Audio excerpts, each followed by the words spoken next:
Bismillahirrahmanirrahim. Assalamualaikum warahmatullahi wabarakatuh. Waalaikumsalam warahmatullahi Alhamdulillahi wassalatu wassalamu ala sayyidina Muhammadin wa ala alihi wa sahbihi ajma'in. Amma ba'd.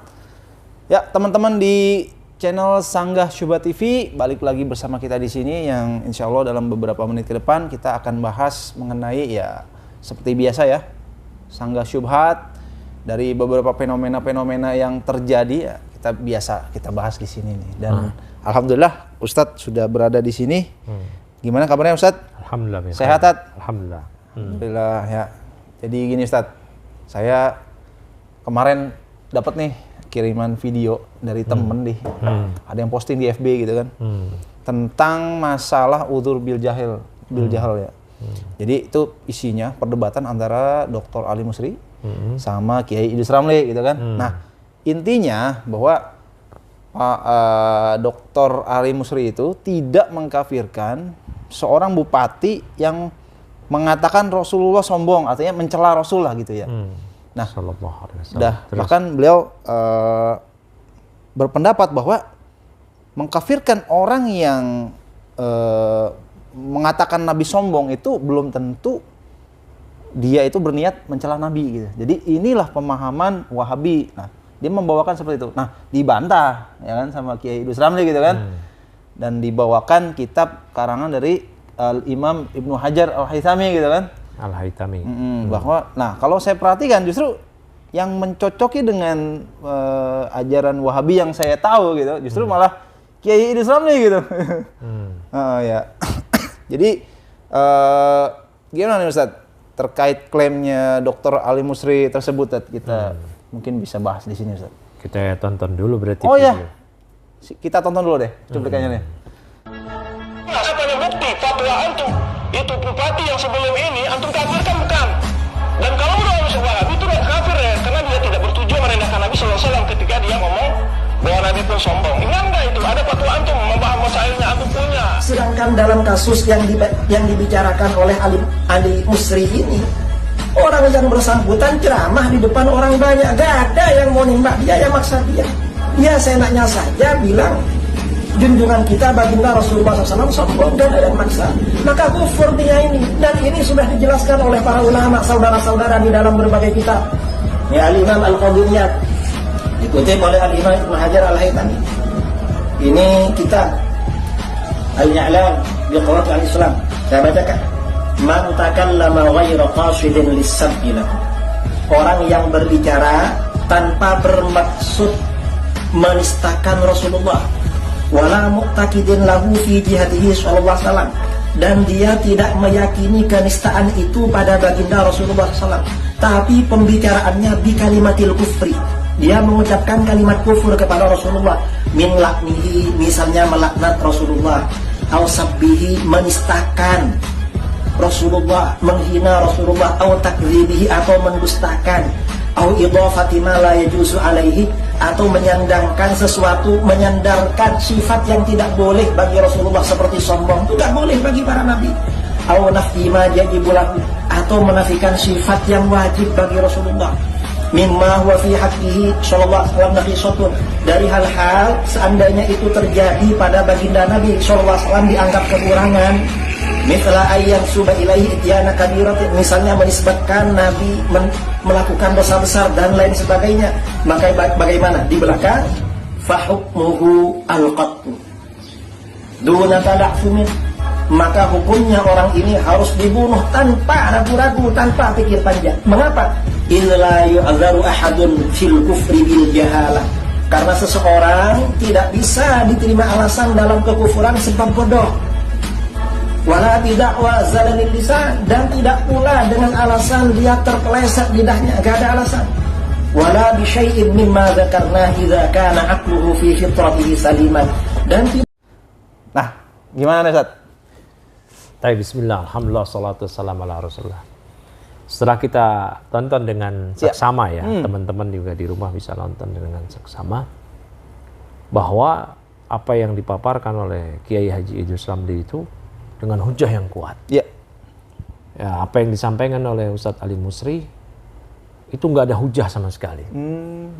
Tidak mewakili mazhab Ahlus Sunnati wal Jamaah secara umum maupun Wahabi secara khusus. Karena Wahabi yang diklaim oleh orang-orang sebagai pengikut Syekh Muhammad bin Abdul Wahab itu pun juga hakikatnya mengikuti seluruh ulama Ahlus Sunnah. Apalagi dalam bab ini. Di seluruh buku-buku fikih mazhab ada Kitabur Riddah. Disebutkan siapa yang merendahkan Nabi maka dia batal Islamnya. Mau bermaksud mau enggak. Apalagi Ustadz Idrus Ramli sudah membawakan penjelasan dari kitab Al-Ilam bi Qawaidil Islam yang tadi kita telah dengar. Jelas, gamblang sekali. Mau bermaksud kayak mau enggak, kayak mau ada niat, kayak mau enggak, kayak kan Ustadz Ali Musri tadi bilang gitu. Iya. Bupati bilang Rasulullah SAW sombong, tapi dia nggak ada maksud. Nah, kok bisa tahu? Ya, yang namanya udah bilang si fulan sombong itu berarti merendahkannya. Dalam Kamus Besar Bahasa Indonesia KBBI, sombong itu maknanya congkak, pongah, itu maknanya jelek, merendahkan. Ya, mungkin teman-teman mengatakan, oh masa sekelas Ali Musri nggak baca kitab Al-Ilam bi Qawaidil Islam? Nah, emangnya sekelas Ustadz Ali Musri sekelas siapa? Sekelas Syekh bin Baz, sekelas Syekh Fauzan? Kan nggak sampai segitu. Berarti ada kemungkinan dong beliau nggak tahu. Ya. Kan ada kemungkinan beliau nggak tahu. Nah, atau mungkin sudah tahu tapi menganggap itu kan kitab Al-Ilam dikarang oleh ulama Asy'ari. Taib. Nah, sekarang ada ulama dari kalangan Wahabi asli nih. Ya, yang diklaim Wahabi lah ya. Iya. Nah, Syekh bin Baz di sini di Subul Salam, Syarah Nawaqidul Islam. Nah, di Nawaqidul Islam sendiri setelah menyebutkan 10 pembatal keislaman, kalau di Al-Ilam 400. Oh. 400. Tapi sebenarnya Syekh Muhammad bin Abdul Wahab itu menghimpun.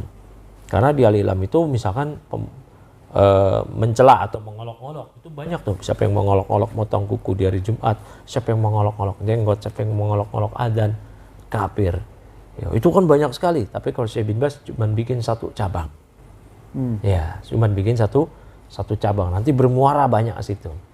Taib. Nah, Syekh Muhammad bin Abdul Wahab pun mengatakan ya mengenai setelah beliau menyebutkan 10 pembatal keislaman, kata beliau, wala farqa fi jami' hadhihi nawaqidi bainal hazili wal jaddi wal khaifi ilal mukrah. Maka tidak ada perbedaan di seluruh pembatal-pembatal keislaman tadi pelakunya antara yang main-main, serius, takut, kecuali dipaksa. Jadi mau dia serius, nggak ada maksud kecuali dipaksa. Kalau dia dipaksa baru, semisal Ammar bin Yasir radhiyallahu taala anhu. Syekh bin Baz di pembatal keislaman ke-6 menjelaskan di Subul Salam ya mengenai orang mengolok-olok mencela Nabi. Wa qad ajma'a ulamaul Islam fi jami'il a'sari wal amsar ala kufri man istahza'a billahi aw rasulih aw kitabi aw syai'in minad din. Para ulama Islam di seluruh zaman, di seluruh tempat telah bersepakat akan kafirnya orang yang mengolok-olok Allah Rasulnya, kitabnya atau sesuatu dari agama ini. Wa ajma'u ala anna man istahza'a bi syai'in min dzalika wa huwa muslimun annahu yakunu bidzalika kafiran murtaddan 'anil islami yajibu qatluhu. Dan mereka para ulama juga telah bersepakat siapa yang mengolok-olok sesuatu dari agama ini dalam keadaan dia muslim, maka dengan hal tersebut dia kafir murtad keluar dari Islam, wajib dihukum mati. Liqauli Rasul berdasarkan sabda Rasulullah sallallahu alaihi wasallam, man baddala dinah faqtuluh. Siapa yang mengganti agamanya karena dia telah murtad dengan mencela Rasul, maka dia kafir. Saja nih. Yang paling bawah Syekh bin Baz mengatakan, wa qala Muhammad bin Sahnun min a'immatil Malikiyah. Berkata Muhammad bin Sahnun dari pemuka imam-imam tokoh-tokoh mazhab Maliki. Beliau mengatakan, Muhammad bin Sahnun rahimahullah ta'ala, wa ajma'al ulama'u ala anna syatiman nabi sallallahu alaihi wasallam wal mutanaqqis lahu kafirun. Para ulama telah berkonsensus, telah bersepakat bahwa pencela Nabi dan orang-orang yang merendahkan Nabi maka dia kafir. Wal wa'idu ja'a alaihi bi adabillahi lahu. Dan telah terdapat keterangan ancaman bagi pencela Nabi tadi dengan azab Allah untuknya. Wa hukmuhu indal ummati al-qatlu. Dan vonis hukum kepada orang yang mencela Nabi tadi menurut umat adalah dihukum mati. Wa man syakka fi kufrihi wa adabihi kafara, intaha. Dan siapa yang ragu akan kekafiran orang yang mencela Nabi tadi, ya, ragu terhadap azab yang akan diberikan pada dia pun kafir. Jadi justru yang berbahaya di sini Ustadz Ali Musri. Makanya Syekh Saleh As-Suhaimi, ulama kita yang ada di Madinah, ditanya mengenai si fulan yang tidak mengkafirkan pencelaan Nabi. Apakah boleh disebut si fulan sebagai murji Kata Syekh Suhaimi, enggak cukup disebut sebagai murji, bahkan dia kafir. Kemudian Syekh Suhaimi membawakan fatwa dari Imam Ishaq ibn Rahuyah. Dan itu pernah kita terjemahkan di channel ini. Iya. Jadi ini akibat dari menghindari takfir serampangan, padahal mengkafirkan pelaku pembatal keislaman semisal pencela Nabi itu bukan takfir serampangan, takfir yang hak. Akhirnya malah terjatuh ke dalam bid'ah yang berikutnya. Yang seperti ini, yang ini mengerikan ini. Bahkan terancam. Iya, terancam dengan yang disebutkan oleh Muhammad bin Sahnun. Terancam dengan disebutkan oleh Syekh Suhaimi, oleh Ishaq ibn Rahuyah. Ya, ini berbahaya sekali. Iman itu menurut ahli sunnah qaulun wa amalun, wa'tiqadun. Maka pembatal keislaman, apakah dalam keyakinan, ucapan, amalan, itu kan? Taib. Atau dalam masalah keraguan, ini bisa terjatuh. Dia kan dia ngucap itu bupati tadi, sombong tanpa dipaksa ucapannya. Nah, kalau Murji'ah mengembalikan semua ke hati, hatinya belum tentu gitu. Hatinya belum juga tentu tadi sih.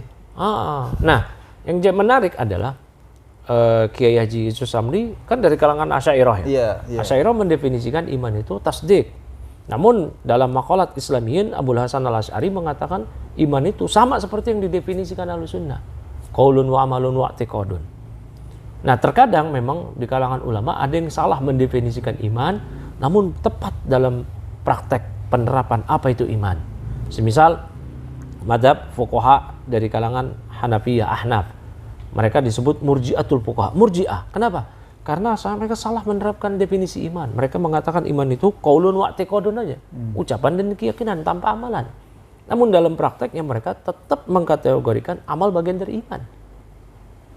Sehingga Ibn Abil Is al-Hanafi mengatakan ini cuma seperti perbedaan lafaz aja lah, walaupun ini ditolak oleh para ulama. Di antara Syekh bin Baz mengatakan enggak, dia khilafnya bukan khilaf lafaz aja, memang khilaf hakiki. Makanya mereka dihukumi murji'ah dari kalangan fuqaha. Tapi mereka tetap berpandangan siapa yang injak-injak mushaf maka dia kafir. Kan menginjak mushaf amalan ya, maka dia kafir. Nah ulama Asy'ariyah juga gitu, mengatakan iman tasdik misalkan. Namun lihat itu Islam nih, Asy'ariyah. Penerapannya. Nah makanya Syekh Shalih Al Fauzan ketika ditanya, gimana tentang orang yang mengatakan iman itu adalah qaulun wa amalun wa i'tiqadun, namun ternyata penerapannya tidak demikian.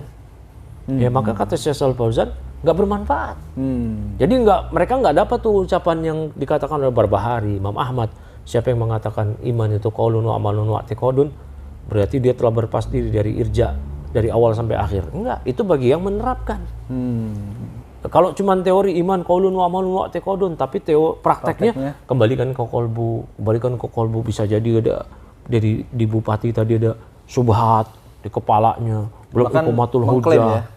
Tidak bermaksud gitu. Tidak bermaksud. Itu sampai tepat. Siapa yang maksa dia orang di bupati di situ. Nggak ada orang yang kedudukannya lebih tinggi daripada dia mungkin di majelis itu dari sisi kepangkatan. Di bupatinya siapa yang memaksa dia? Banser yang awal dia memaksa dia. Kan enggak. Nah, jadi demikian Bang Ainul. Ahlussunnah ini Bang Ainul ya. Mungkin teman-teman akan bilang nih, itu. Ini ente bukannya Wahabi sama kayak siapa tadi? Ustadz Ali Musri, Ustadz Idrus Samli kan Asy'ari.